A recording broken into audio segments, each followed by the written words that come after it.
اليوم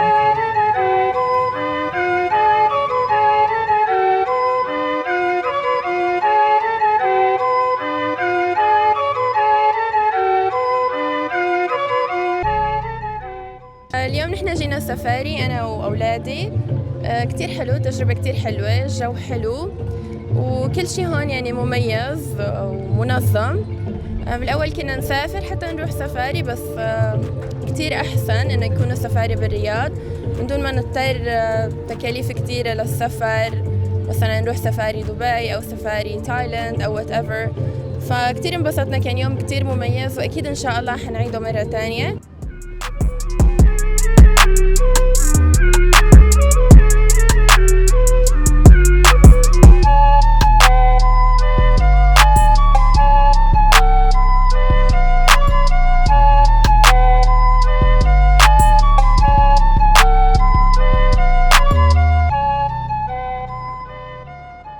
طبعا هذا الشيء مو متعودين عليه في السعودية، متعودين على حدائق حيوانات صغيرة. الحدائق غالبا الحيوانات فيها هي اللي في قفص واحنا اللي ندور عليها. اليوم العكس اللي نشوفه، شيء جميل، البهجة على الكل.